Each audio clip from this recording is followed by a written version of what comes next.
तो बच्चों, इस इलेक्ट्रोमैग्नेटिक इंडक्शन में कहानी ये है कि अगर हम पेपर के रिस्पेक्ट से इसकी बात करें तो इसका तकरीबन जो है वो आपका आप कह सकते हो कि इसका 8 मार्क तक का 6 to 8 मार्क तक का क्वेश्चन आप एक्सपेक्ट कर सकते हो। ओके, सही है। और इंडक्शन से रिलेटेड या मैग्नेटिज्म से रिलेटेड P5 में भी एक क्वेश्चन आ जाता है, राइट।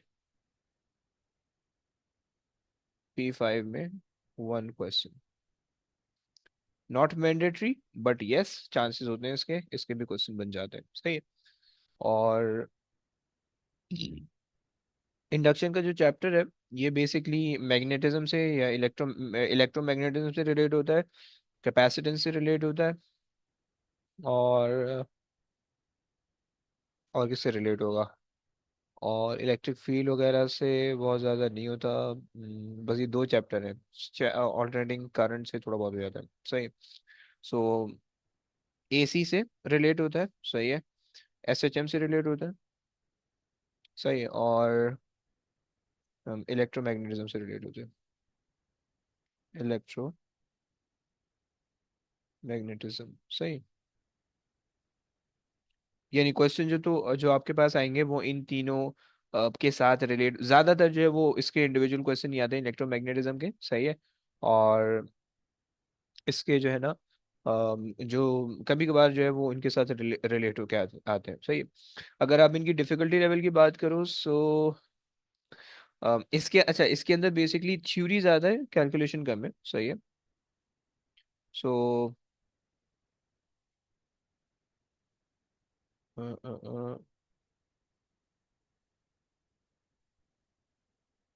मोर थ्योरी देन कैलकुलेशन, राइट। और थ्योरी थोड़ी सी डिफिकल्ट होती है, कैलकुलेशन आसान होती है, ग्राफ इसके बहुत सारे आते हैं, सही। सो सो इसका डिफिकल्टी लेवल आप मीडियम या डिफिकल्ट आप इसको कह सकते हो, क्या डिफिकल्ट, सही, मीडियम डिफिकल्टी लेवल आप इसको कह सकते हो, सही। तो ये इससे कुछ रिलेटेड चीज़ है, सही है। अच्छा जनाब, अब ये तो मैंने इसकी पेपर से रिलेटेड इसकी मैंने थोड़ी सी ना औकात बता दी आपको, सही। अब इसको जरा अगर हम समझें तो पिछले हमने जो कुछ कहानी थी उनके अंदर हमने ये देखा कि हमारे पास किस तरीके से मैग्नेटिज्म और इलेक्ट्रोमैग्नेटिज्म के अंदर हम करंट को यूज करके इलेक्ट्रिसिटी जनरेट कर रहे थे, सही है। सॉरी नो, हम करंट को यूज करके मैग्नेटिज्म जनरेट कर रहे थे, ओके। पिछले 2 कॉन्सेप्ट्स के अंदर हमने ये देखा कि हम करंट को यूज करके मैग्नेटिज्म जनरेट कर रहे थे, राइट। यहाँ पे हमने ये करना है कि हम मैग्नेटिज्म को यूज करके इलेक्ट्रिसिटी जनरेट करेंगे, and this is our main concern, okay. क्योंकि हमारे पास दुनिया में जितनी भी चीजें ना हमने उससे बिजली बनानी है, खत्म, सीधी बात है, सही। बिजली बड़ी बड़ी कमी है, सही। हम कराची में रहते हैं, कराची में रहते हैं, द सिटी ऑफ लाइट, और वहाँ पे सिर्फ चांद की रोशनी आती है, बाकी तो लाइट गायब भी होती है। सही सही है। सो यहाँ पे अब बिजली हमें हर चीज में जो है ना इलेक्ट्रिसिटी, हर एनर्जी को जो है ना हम अगर तो वो हमारे पास इलेक्ट्रिकल एनर्जी के अंदर कन्वर्टेबल होती है तो हम उससे बहुत ज्यादा हम उसको ना वो हमारे लिए यूजफुल हो जाती है, सही। तो एक तो हमारे पास ये सबसे मेन इसका जो है ना वो एडवांटेज होता है, सही। तो इसके अंदर हमने जो सारे काम करने हैं वो हमने ये करना है कि भाई हमारे पास इलेक्ट्रोमैग्नेटिक एक्शन के अंदर हमने ये देखना है कि भाई किस तरह से हम मैग्नेटिज्म को यूज करके इलेक्ट्रिसिटी जनरेट कर सकते हैं, ओके। अच्छा, इसके लिए जो है ना हमारे कुछ लॉज हैं, सही है, ओके, जिनके थ्रू जो है ना वो हमारे पास magnetism sorry electromagnetic induction perform होती है, सही। तो सबसे पहले तो मैं एक पिक्चर आपके सामने अगर शो करूं, आई होप सो पिक्चर मेरे पास आ गई हो। अब यार मैंने डाउनलोड की थी यार,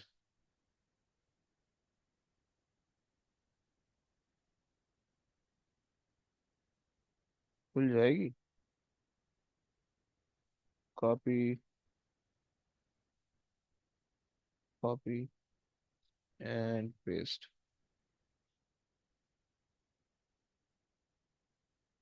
अरे भैया हैवी,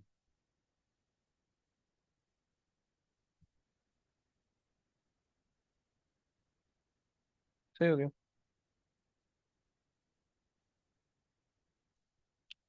सो इस पिक्चर को देखो, सारे बच्चों देखो, सबसे मैं एक एक दफा एक्सप्लेनेशन पहले मैंने मांगनी है, ओके। इस पिक्चर को 1 मिनट लगाओ, इस पिक्चर को देखो, सही है। गैल्वेनोमीटर जो है वो आपके पास करंट को मेजर करने के लिए होता है, ओके। और इसके अंदर नीचे कुछ लिख भी रखा है, सही है। इन्होंने थोड़ा सा एक्सप्लेनेशन भी दी हुई है, सही है। तो पहले तो इसको 1 मिनट लो, जरा रीड भी कर लो, सही। फिर मैंने तुमसे पूछना है कि तुम्हें क्या समझ में आ रहा है। ओ लेवल्स का कॉन्सेप्ट है थोड़ा सा, लेकिन मैंने तुमसे पूछना है कि तुम्हें क्या समझ में आ रहा है, सही।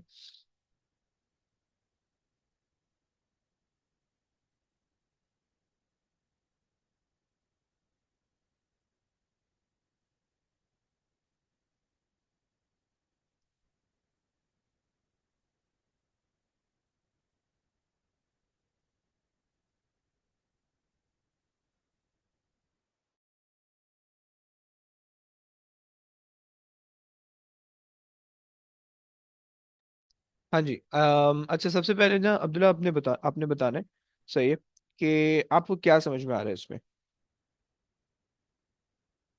ये सब अब्दुल्ला।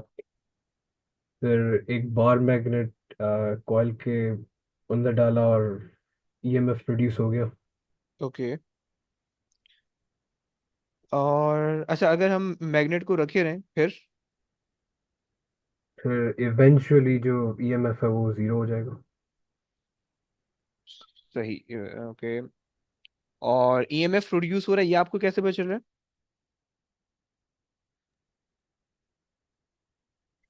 फिर इधर लिखा हुआ है। अबे, डायग्राम भी तो देख ले यार थोड़ी सी। इतना बिल्कुल चीटिंग मत करो यार। फिर जो गैल्वेनोमीटर है उस पर रीडिंग भी बदल रही है। ओके, परफेक्ट है, सही है। तो डिफ्लेक्शन आपको होगी, शो हो रही है, सही है। ओके। और कौन है। हाँ, सारा आप कुछ एक्सप्लेन कर सकती हो प्लीज। ये जो मैग्नेट है उसको कॉइल के थ्रू हम्म। लाइक बार बार अगर मूव करें तो उससे ईएमएफ प्रोड्यूस होगी। तो फिर जो गैल्वेनोमीटर का जो क्या कहते हैं उसकी जो निडल। हाँ उसकी नीडल इधर लाइक लेफ्ट टू राइट हाथ से वो मूव करती डिफ्लेक्ट हो रहती रही है। है, सही है। हाँ और अगर stop moving the if you stop moving the magnet तो फिर वो जीरो हो जाती है, वो बीच में आ जाती है। अच्छा, लेकिन ऐसा क्यों? मैग्नेटिक फील्ड तो वो तो तब भी हमारे पास है ना वहां पे, फिर क्यों वो जीरो हो रही है। हम्म वो शायद कट कर देती है। Cut still the coil is cutting the magnetic field, no. चलो, पता नहीं। Okay okay okay, fine fine, कोई मसला नहीं। आएंगे आएंगे। अच्छा, इब्राहिम ब्रो, आप क्या कहते हो? आपके जहन में कोई खुराफात आ रहा है? सर वही के जो मैग्नेट है वो कॉइल से पास हो रहे हैं, सॉरी कॉइल मैग्नेट से पास हो रहे हैं, तो इससे ईएमएफ प्रोड्यूस हो रही है और उससे डिफ्लेक्शन आ रही है। चलो।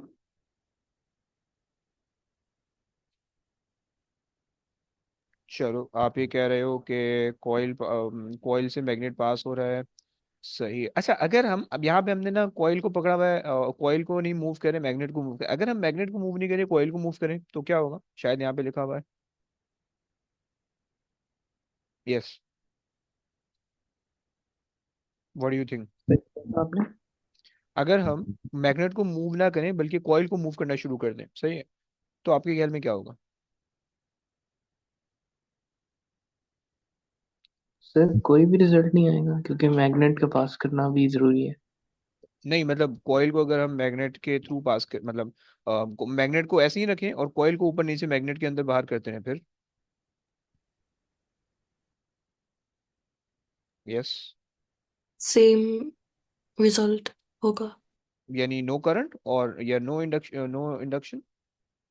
नहीं फिर गैल्वानोमीटर पर होगी, ओके मतलब ईएमएफ दिखाएगा। Okay okay okay, fine. चलो, वेरी गुड। सो थोड़ा थोड़ा आप लोग की अंडरस्टैंडिंग बिल्ड हो रही है, सही है। चलो, इसको लेके चलते हैं। अच्छा, ये याद रखना, वैसे ये जो इंडक्शन है ना, इंडक्शन ये हमारे पास डेली लाइफ में ना बहुत ज्यादा इस्तेमाल हो रही होती है, सही है। मतलब मैं थोड़ा सा तुम्हारा इंटरेस्ट बिल्ड करने के लिए तुम्हें बता रहा हूँ कि जैसे कि इंडक्शन का हमारे पास कॉन्सेप्ट, तुम लोग सब जो है ना स्मार्ट वॉचेज ऑन कर यूज करते होगे, राइट? और स्मार्ट वॉच को तुमने चार्जर देखा है, मैग्नेट मैग्नेट की तरह का होता है, ऐसा है कभी किसी ने स्मार्ट वॉच है कोई इस्तेमाल करने वाला, या सिर्फ मैं ही अमीर हूँ? कोई कोई है ऐसा स्मार्ट वॉच जो इस्तेमाल करता है? एनीबडी? सर किसी मेरे के पास? पास छोटा थी। क्या क्या? जब मैं छोटा था तब होती थी, अब नहीं मुझे याद। क्या अब इतने छोटे में तो आए भी नहीं दिखाई स्मार्ट वॉच? सर आ गई थी। अच्छा। और चार्ज चार्ज कैसे होती है, होती थी, याद है कुछ? नहीं याद।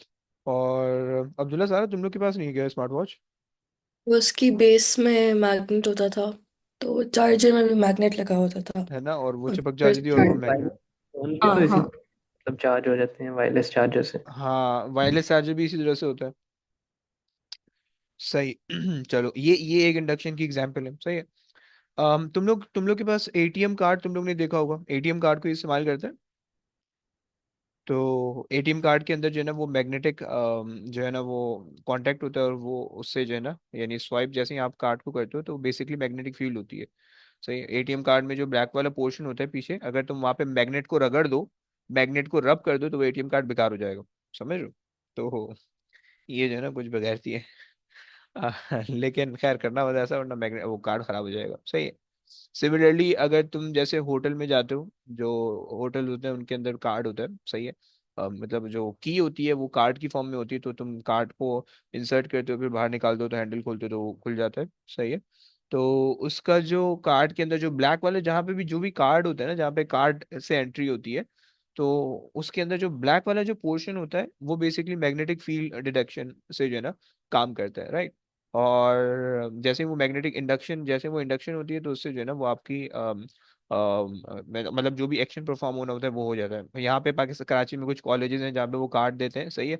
तो जब आप क्लास के अंदर एंटर होते हो तो आप वो कार्ड को टैप करते हो, तो उससे जो है वो आपकी अटेंडेंस मार्क हो जाती है क्लास में, सही। सिमिलरली तुमने क्रूज कंट्रोल का नाम सुना होगा। क्रूज कंट्रोल किसी को पता है? एनीबडी? कोई गाड़ियों का शौकीन है यहाँ पे हमारे साथ? Car lovers? यस।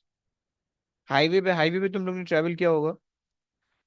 और शायद तुमने क्रूज कंट्रोल का वर्ड सुना हो, जो भी तुम्हारी गाड़ी चलाता है, सही है, कि तुम गाड़ी को जो है ना एक फिक्स स्पीड पे मेंटेन कर सकते हो उसकी स्पीड, और वो गाड़ी चलती रहती है, राइट। सो उसके अंदर भी जो है ना आपके पास इलेक्ट्रोमैग्नेटिक इंडक्शन के थ्रू जो है ना हम वो बेसिकली गाड़ी की जो टायर्स होते हैं उनकी रोटेशनल स्पीड वो जज कर लेता है, और इंडक्शन के थ्रू उसको ना मेंटेन करता है, सही। अंदर पूरा जो है ना उसका हैवी सिस्टम लगा होता है, और वो उसके थ्रू मेंटेन कर रहा होता है स्पीड को, सही है। और और कहाँ पे हमारे पास हो सकती है?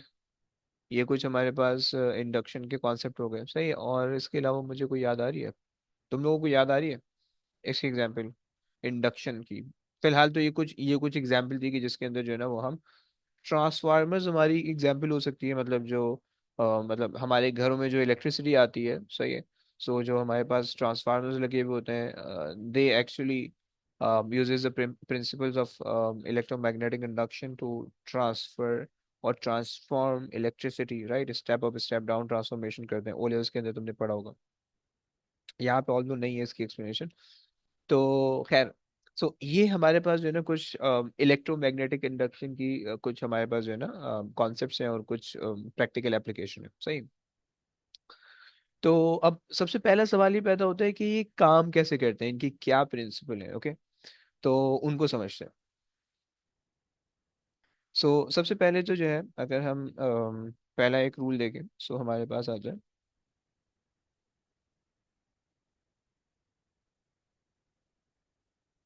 Faraday's law of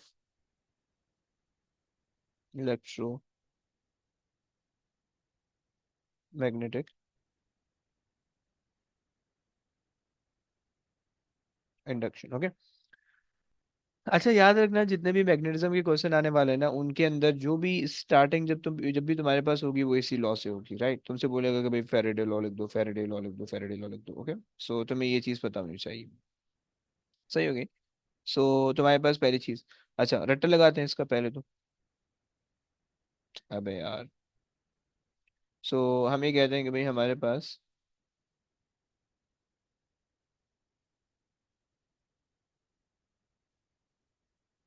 induce EMF is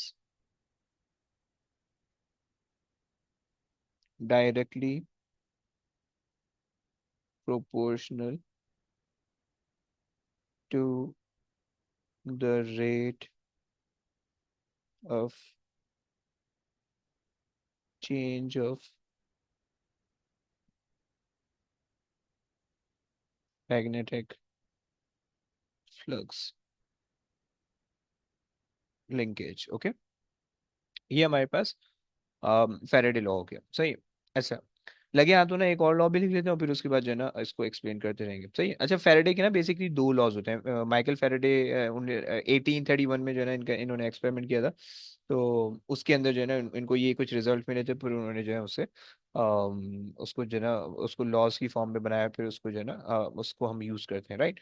so ये जो हम लॉ लिखते हैं फैराडे का, ये बेसिकली फैराडे का सेकंड लॉ होता है, ओके। ऑल्दो बाय नेम या बाय नंबर्स हमारे सिलेबस में नहीं है, फैराडे का फर्स्ट लॉ भी नहीं है। मैट्रिक इंटर अगर तुम इंटर करोगे तो इंटर की बुक्स में जो है वो फैराडे के फर्स्ट लॉ और सेकंड लॉ भी है। सिमिलरली जब तुम यूनिवर्सिटी जाओगे, यूनिवर्सिटी के अंदर भी वो आपको फैराडे के फर्स्ट और सेकंड लॉ दोनों पढ़ाएंगे। Although first law is similar to the second law, but second law is more precise, okay. तो ये आपके पास है। तो खैर, ये तो आपके पास हो गई एक चीज। दूसरी चीज, दूसरा लॉ हमारे पास है Lenz law.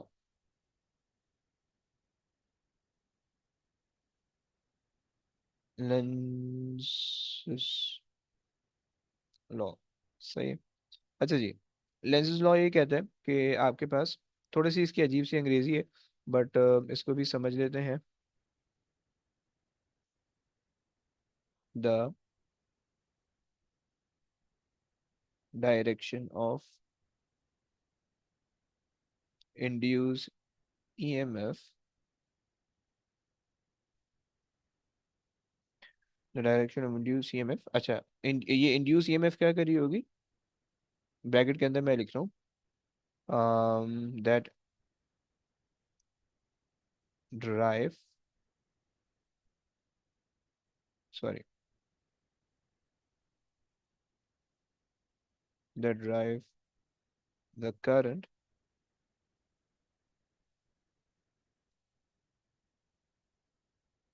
around around a loop of wire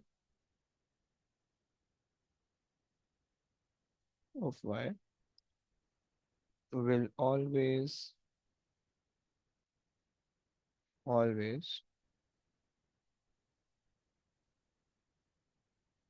opposite,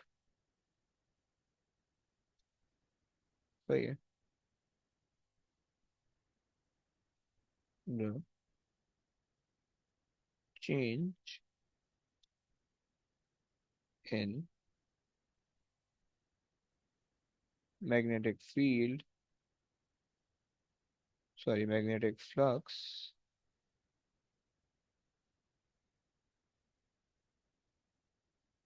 that cause EMF, okay. बड़ी गंदी सी अजीब सी है, लेकिन उसको समझाने से आसान हो जाएगी, सही है। इसकी और एक आसान सी डेफिनेशन मेरे जहन में आ रही है, वो हम ये कहते हैं कि the direction of induced EMF is such that as it oppose the change that creates it, okay. That creates it, okay।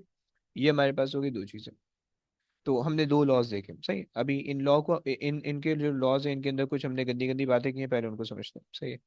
सो पहले तो पहला वाला लॉ अगर आप देखो, सो फर्स्ट लॉ के अंदर जो है ना हमने दैट इंड्यूस ईएमएफ, सबसे पहले तो हम ये समझते हैं कि भाई इंड्यूस क्वांटिटीज क्या होती हैं, सही। इंड्यूस ईएमएफ है और इससे जैसे इंड्यूस क्वांटिटीज क्या है, सही। Directly proportional the rate of change of magnetic flux linkage. Magnetic flux क्या होता है, सही है। फ्लक्स क्या होता है, मैग्नेटिक फ्लक्स क्या होता है, लिंकेज किस तरह से बनेगा, सही है। ये कुछ चीज़ें होंगी, सही है। और इसके अंदर basically this law will actually tell you the direction, okay. सही है। सो ये हमारे पास कुछ चीज़ें हैं। सही है।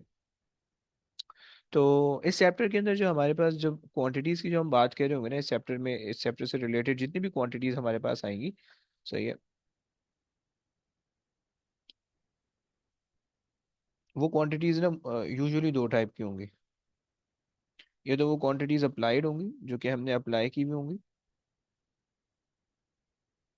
यार सीधी लाइनें नहीं बन रही इनसे, पता नहीं, अजीब पागल आदमी है। सही है।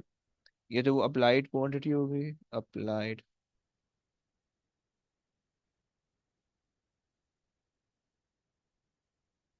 सही है।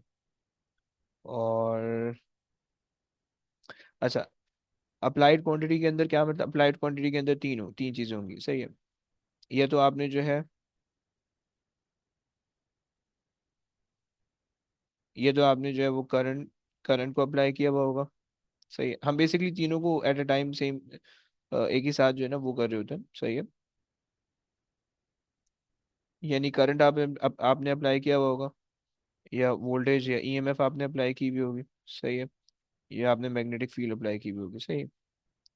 सो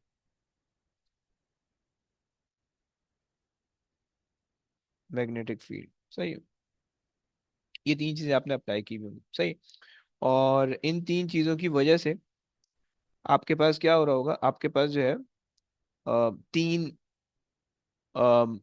अपेरेंट क्वांटिटीज आपके पास क्रिएट हो रही होगी। सही है।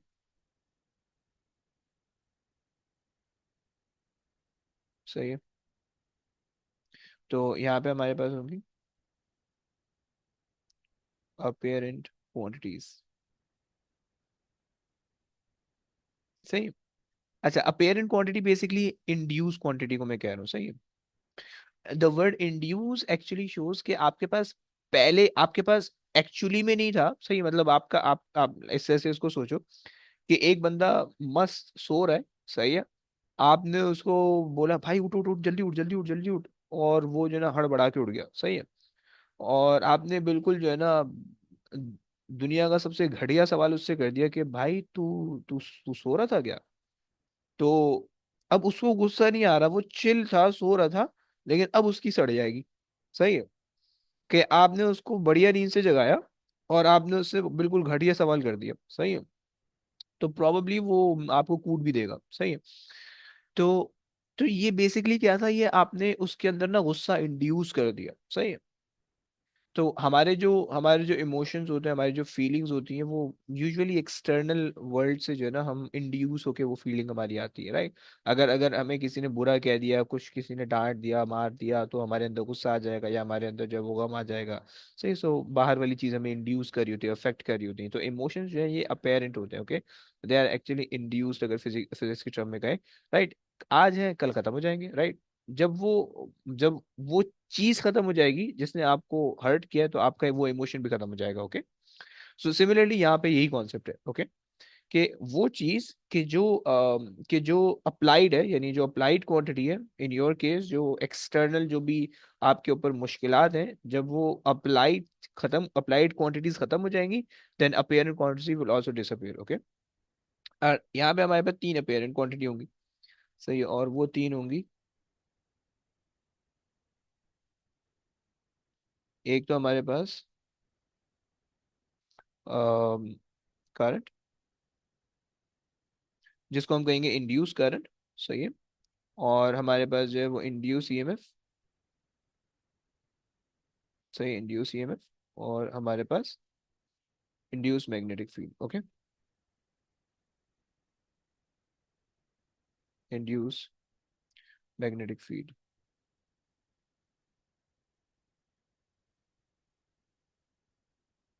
सही है।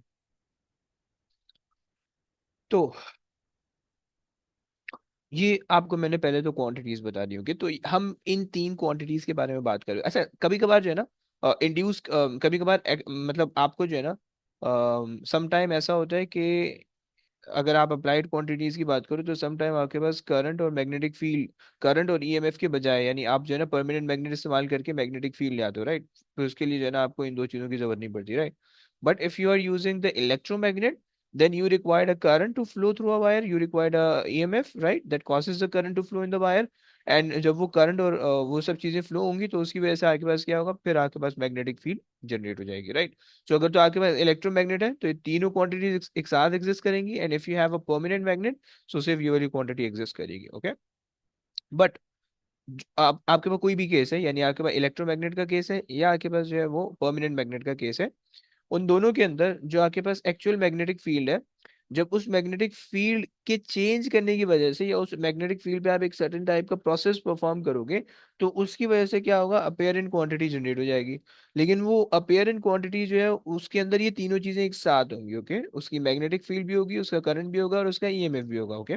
सो अपेरेंट क्वांटिटी के अंदर तीनों यानी अपेरेंट क्वांटिटीज तीनों एक साथ क्रिएट हो सकती हैं, बट जो अप्लाइड क्वांटिटी है दैट कैन बी, क्योंकि ये आपके हाथ में, it is an independent quantity या एक्सपेरिमेंटर के हाथ में, सही है, वेदर टू यूज इलेक्ट्रोमैग्नेट, और इलेक्ट्रोमैग्नेट का मतलब है तीनों चीजें एक साथ होंगी, और whether to use a permanent magnet इसका मतलब है सिर्फ ये चीज होंगी, राइट। सो ये मैंने आपको बता दी, सही है। मैंने इंड्यूस का सिंपल सा कॉन्सेप्ट भी बता दिया कि इंड्यूस मीनिंग कि आपने जो है किसी कुछ चीजों को आपने अप्लाई किया किसी सिस्टम के अंदर, ये चेंज किया, तो उसकी वजह से इंड्यूस क्वांटिटी जो है वो जनरेट होती है, राइट। चलो यहाँ पे मैं लिख भी देता हूँ, सही है।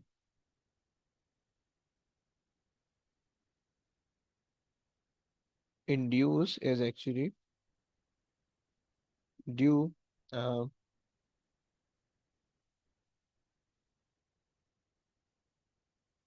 it appear due to the change in applied। बच्चों तुम लोग को ये कलर नजर आ रहा है, आगे खराब तो नहीं कर रहा? अप्लाइड क्वांटिटी, सही, परफेक्ट, सही। सो इंडक्शन या इंड्यूस क्वांटिटी तब आएंगी कि जब आपके पास जो है सिस्टम के अंदर चेंज होगा, okay. When ever there is a change there will be the induced quantity generated in the system। Change तुम खत्म कर दोगे, इंड्यूस क्वांटिटीज खत्म हो जाएंगी, right. Let's get back to this picture again. यहाँ पे आपने जैसे ही मैग्नेट को स्टेशनरी किया, आपने जो चेंज था उसको खत्म कर दिया, right. Now nothing is changing in this picture, okay. तो इंडक्शन खत्म हो जाएगी, राइट। अब बाकी इसके अलावा सारी पिक्चर देखो, उसके अंदर चीजें चेंज हो रही हैं, ओके, सही है। या तो आप कॉइल को मूव करो, मैग्नेट को स्टेशनरी रखो, या मैग्नेट को मूव करो कॉइल स्टेशनरी रखो, या दोनों मूव कर दो, राइट। सारे केसेस के अंदर जब तक चेंज प्रेजेंट है, ओके, तब तक आपके पास जो है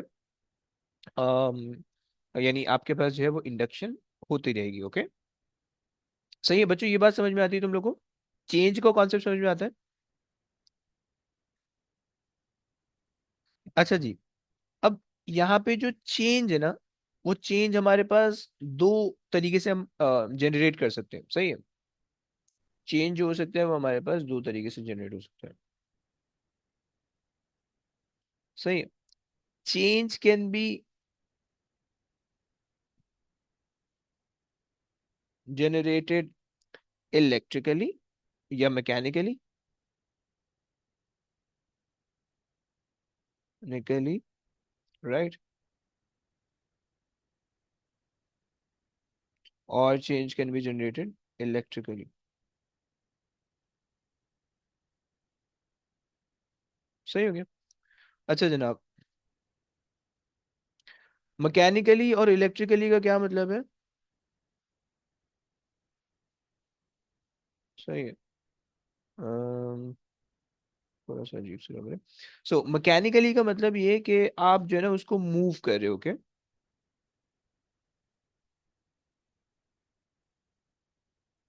मैकेनिकल, नहीं, सही है। यानी यू आर मूविंग समथिंग, आपने उसको उठाया ऊपर नीचे मूव कर दिया, काइनेटिक एनर्जी आ गई, मोशन मोशन आपने जनरेट कर दिया, सही है। सो वो आपके पास जो है मैकेनिकल हो गया, सही है।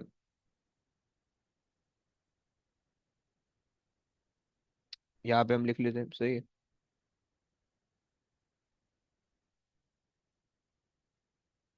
मूविंग समथिंग, सही है। सो ये आपको क्या कर देगा, मैकेनिकल चेंज आपको ला के देगा, ओके। या आप जो है दूसरी चीज क्या कर सकते हो, आप उसको इलेक्ट्रिकली उस चेंज को जनरेट कर सकते हो, राइट। और इलेक्ट्रिकली का क्या मतलब है, you can just switching the things, okay. आप स्विच क्लोज करो, स्विच ओपन करो, स्विच क्लोज करो, स्विच ओपन करो, so you can electrically produce a change, okay. So यहां तक हमने क्या देखा, हमने कहा कि भाई जो भी इंड्यूस क्वांटिटीज होंगी वो सिस्टम के अंदर कब अपीयर होंगी, when we have the change in the actual quantities, okay. So जब चेंज आ जाएगा एक्चुअल क्वांटिटीज के अंदर तो सिस्टम के अंदर इंड्यूस क्वांटिटी जनरेट हो जाएंगी। और चेंज हमने देखा कि या तो वो मैकेनिकली आप प्रोड्यूस कर सकते हो बाय मूविंग समथिंग अप और डाउन, राइटवर्ड लेफ्टवर्ड, सही है। या जो है वो आप इलेक्ट्रिकली जो है ना उसको चेंज जनरेट कर सकते हो by switching the things, switch close करो, स्विच ओपन करो, वगैरह वगैरह। सही हो गया। ये तो हमारे पास हो गई एक चीज, सही है। नाउ दूसरी चीज है हमारे पास मैग्नेटिक फ्लक्स और मैग्नेटिक फ्लक्स लिंकेज, इन दो चीजों को समझते हैं।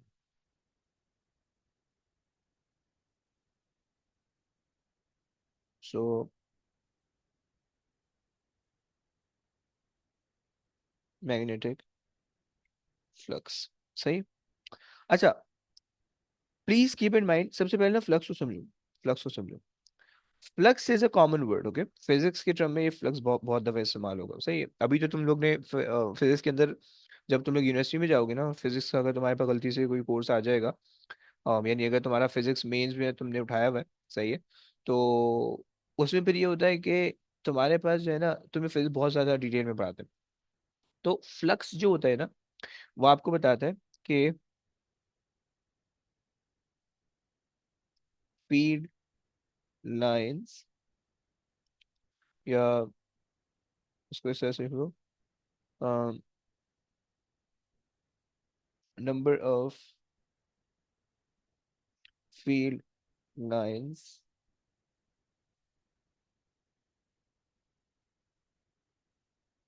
passing passing normal to the given area, okay। Normal का मतलब है परपेंडिकुलर, ओके, सही है। यानी कोई भी फील्ड लाइन है, अब फील्ड लाइन कहाँ कहाँ पे हो सकती है, मैग्नेटिक फील्ड लाइन है, ग्रेविटेशन फील्ड लाइन है, इलेक्ट्रिक फील्ड लाइन है, सही है। अब अगर वो ये जितनी भी तीनों किस्म की फील्ड लाइन है, अगर तो तुम एक स्पेसिफिक एरिया ले रहे हो और तुम देख रहे हो कि इसके अंदर से ग्रेविटेशनल फील्ड लाइन या इलेक्ट्रिक फील्ड लाइन या मैग्नेटिक फील्ड लाइन परपेंडिकुलरली कितनी पास हो रही है, right. So this calculation is actually known as the gravitational flux, the electric flux or the magnetic flux, okay। Right, यहाँ पे चूंकि हमारे पास जो है वो सिर्फ मैग्नेटिक फ्लक्स है, तो हम सिर्फ मैग्नेटिक फ्लक्स पे आए थे। Magnetic flux, okay. अच्छा जी, सो मैग्नेटिक फ्लक्स के अंदर जो है ना वो हम कह देते हैं, सो magnetic flux is basically, it is a measurement, it is a measurement of amount of the magnetic field lines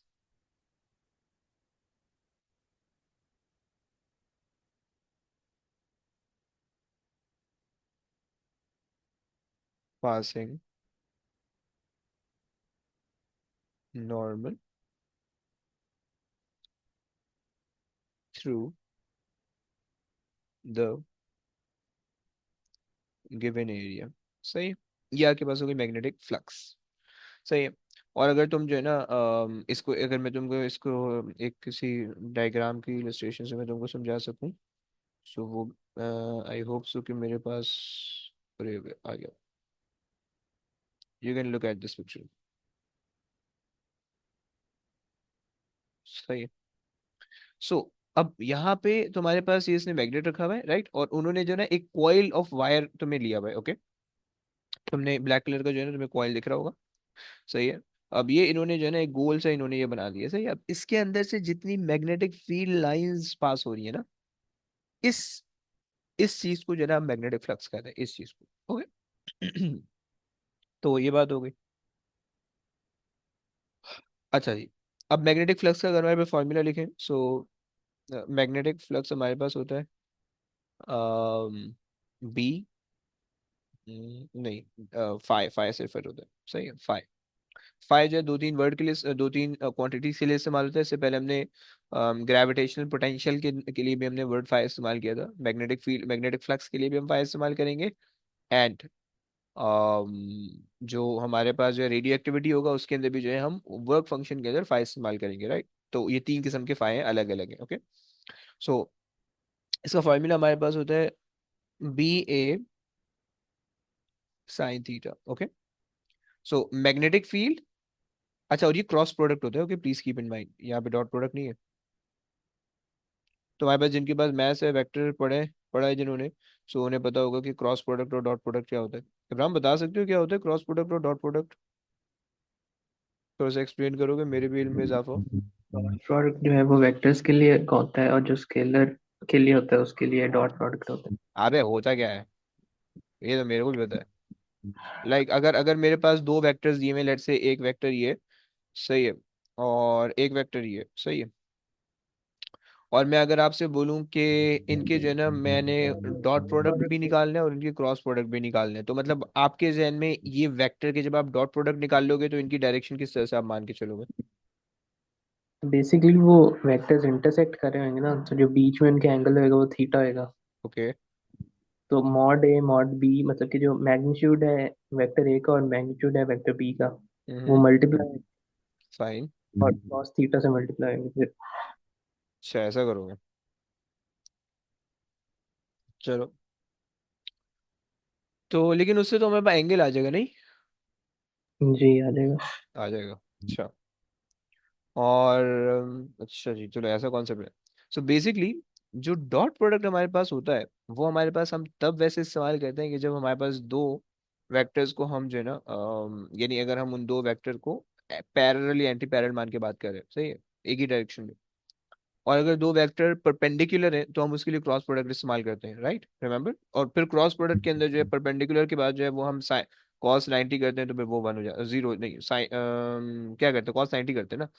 हाँ, तो वो हमारे पास जो है वो हमारे पास फिर जीरो हो जाता है, सही है। तो हम कहते हैं कि भाई अगर हमारे पास ये क्रॉस प्रोडक्ट है तो इसका मतलब है इसका कॉस 90 जो होगा वो जीरो आना चाहिए, और फिर हम उससे प्रूव करते हैं, या अगर हमारे पास कोई अननोन चीज़ है उसको निकालते हैं, राइट। सो बेसिक कॉन्सेप्ट आपके जहन में होना चाहिए कि अगर आपके पास दो वेक्टर्स हैं और वो दो वेक्टर आपस में परपेंडिकुलर है तो क्रॉस प्रोडक्ट होगा, पैरेलल है तो डॉट प्रोडक्ट होगा, खैर। सो यहाँ पे हमारे पास मैग्नेटिक फील्ड और एरिया, ये एक्चुअली जो है वो एक दूसरे के परपेंडिकुलर है, इस वजह से जो है वो हम इसका क्रॉस प्रोडक्ट ले रहे हैं, राइट।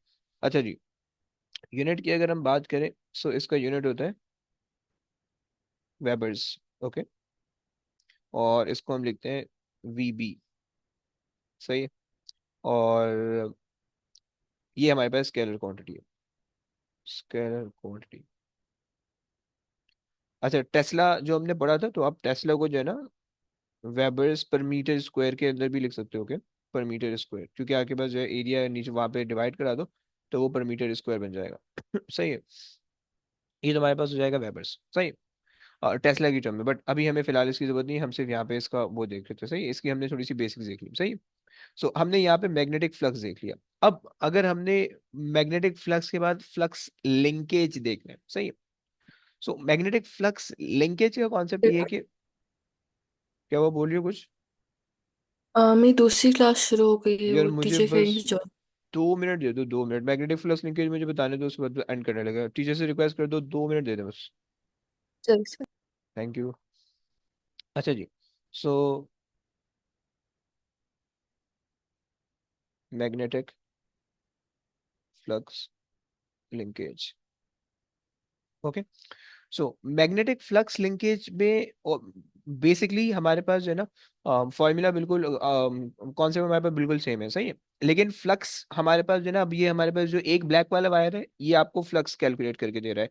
लेकिन अगर मैं जो है ना इसी जैसे नंबर ऑफ टर्न्स बढ़ा दूं, सही है, मैं यहाँ पे एक और नंबर ऑफ टर्न ले लूँ, सही है, और मैं यहाँ पे जो हूँ फिर एक और नंबर ऑफ टर्न ले लूँ, थोड़ा सा इसको इस तरह से कर लेते हैं, सही है, और हम यहाँ पे एक और नंबर ऑफ टर्न ले लें, सही है।